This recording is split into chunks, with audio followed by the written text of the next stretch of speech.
OMGesus, boys, girls, in-betweeners, Red Gambit is here, and I'm back with a kind of a reaction and breakdown of the Season 3.5 patch notes. As many of you know, following the NorCal Regionals, there was a release of the Season 3.5, say things properly with English, patch notes, and I'm kind of surprised it actually came out so soon. When Season 2.5 came out, I think it was around, I want to say June.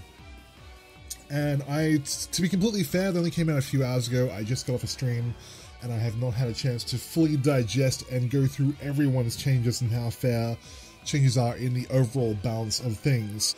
So that's that for that. Let's talk about Juri. As you can tell, I'm doing a lot of this very off the cuff, so I'm just scrolling through the list of changes here because it's pretty late and I need to get to bed soon, to be honest. But I want to get this list out first because obviously you guys really want to know what's going on. I've already been receiving messages from people on videos saying RIP Juri and things like that, so that kind of gives you an idea if you haven't seen the changes yet, but we're going to run through them now. So Juri didn't get many changes, which is, a blessing and a curse. So I'm going to run through them here from the top. So we got the Chisen Kyaku, which is the forward throw, had its damage increased from 110 to 120, which is good. And they added 2 frames of recovery after the throw, which is bad. And if you don't know why it's bad, it's because in Season 3, they went ahead and removed all the throw loops in the game. So if any character had a true throw loop in the game, they just flat out removed it. So Ken got hit with that, and a bunch of other characters got hit by that. They took out all the throw loops, and Juri maintained her throw loop, which was like kind of like a hidden buff, really, because Juri's throw loop, as it stands currently at the time of recording this, is not a true throw loop. It will beat any wake-up move except for a 3-frame jab, or a 3-frame normal, or obviously anything that's invincible. So if you have a 3-frame move in your arsenal, Juri cannot throw loop you, but if you have anything less than that, she can throw loop you. And obviously Capcom looked at this and just went, no, she's not having that. Personally, I'm not too broken up about this. I mean, I do use the throw loop, but I use it quite a bit because it's a good way of just putting people off balance psychologically. That said, it's kind of it's a mid-risk, low-reward proposition because you're really doing not that much damage to get another knockdown and just put people in a little bit of a mixer again. It's not high damage, is what I'm trying to say. So, if you want to go for wake-up shenanigans, there are better, obviously, damage options available to you, but the throw loop was there as a tool just for really fucking with people and making them second-guess themselves on Wake Up. So it's a little bit disappointing that she's lost that, but it does kind of bring her in line with everyone else, so I'm not too broken up about it. She does also, obviously, with the 2 frames of extra recovery, she can't do medium punch anymore. I don't know whether she'll be able to do a meaty light punch DP. We'll have to see about that. She may still be able to do that just based on priority alone with the way how that works in the game, but we'll have to hit the lab and test that out when the patch comes out in a couple of days.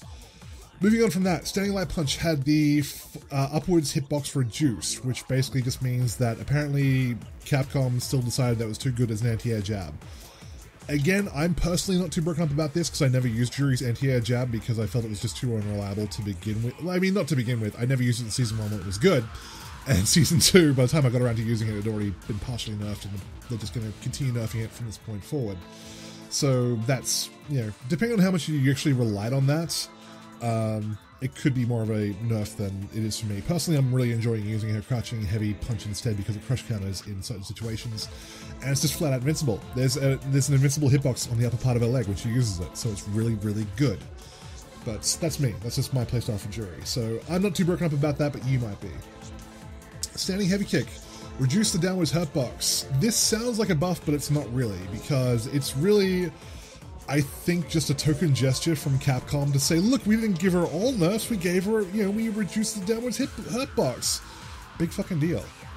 I mean, okay, it means that Vega probably can't slide under it if he could do that. I don't know if he could do that already, honestly. Maybe Bison can't do it either. I don't fucking know. But it doesn't fix the fundamental problems with her standing heavy kick as a neutral tool, in that it is slow as dirt to start up, and it's also unsafe on block. So it has those 2 big problems already, and Capcom did nothing to address them. Instead, they just went, oh, we reduced the hurtbox, have a nice day. So, that's just a fuck you from Capcom, basically. Moving on from there, jumping heavy kick. Increase the amount of EX meter gain when performed as part of a chain combo during Feng Shui Engine Alpha from 30 to 50. Capcom is still continuing this bizarre trend of thinking that Juri needs meter, which I find baffling, which I'll get into in a little bit later, but it's really strange that Capcom just seemed to, between this and the Feng Shui Engine beta, I'm really baffled as to which one of their designers is like, yeah, Juri needs meter to be able to function. She doesn't. Juri very rarely spends meter on anything, which is something I've covered in previous videos. You can use meter for a EXDP, which is nice if you want to go YOLO on your reversals after wake up. It's always nice. If you want a little bit of extra damage in your combo, always nice. You can use EX Fireball in very situational places, namely at the end of combos.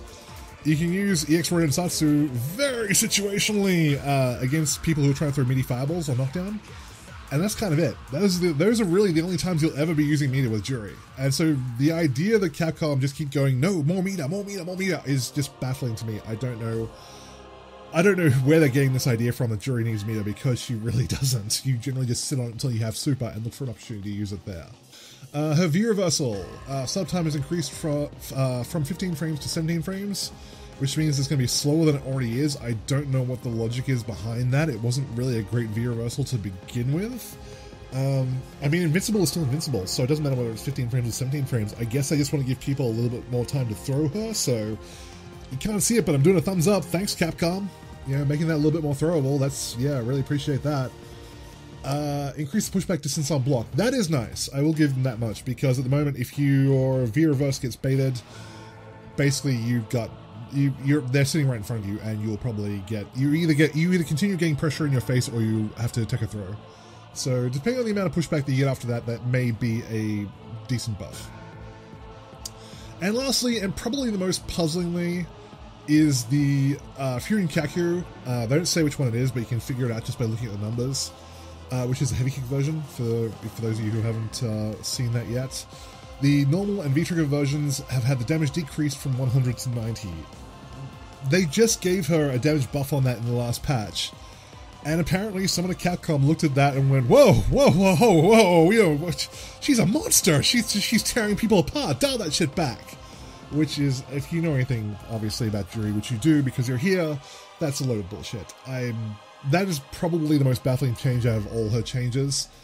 I don't know why they did that. It was nice. The whole problem with fireballs that everyone complained about in Season 2 was they were not worth the trouble you had to go to in storing them. They just didn't do enough damage to really justify the risk that you would put yourself at in storing them. You either had to take a risk and store them in neutral, or you had to try and store them at the end of combos, at which point you gave up your pressure. And so we finally got good damage on fireballs. Like her fireball combos were doing decent damage, and Capcom have looked at that and said, no, we're taking that back. So yeah, there's that. So that's kind of my thoughts about that.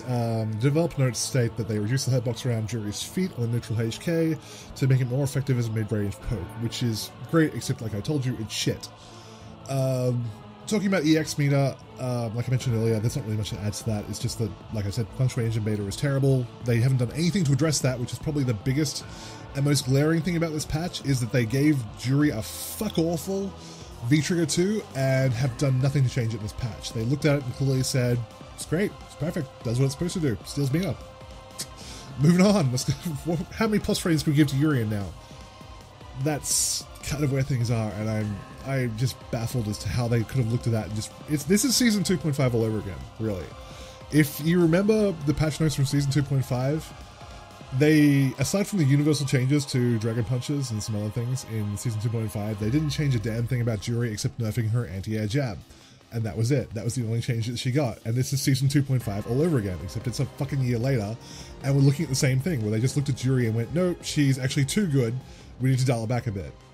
And give her a token buff, which, like I said, does fucking nothing for her standing heavy kick anyway, because it's unsafe on block and it's really slow to start up. So I'm a little bit upset.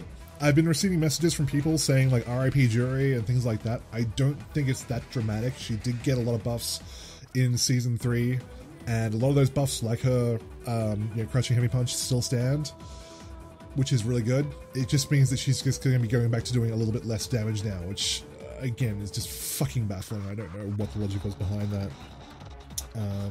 But she builds meter faster now, so we can throw out more EX moves. Fuck Capcom, seriously. So that's it. So that's my thoughts. Let me know in the comments below what you think. Let me know if there's anything that I've missed. Depending on, like I said, the reaction and the response that this video gets from people, I will potentially do a salty breakdown for Season 3.5. I don't have time to do it right now, which is why we're just getting this instead. But that's it. So enough waffle from me. Kisses, hugs, and belly rubs, people. Don't panic. It'll be fine. Don't worry. I'll see you all very soon.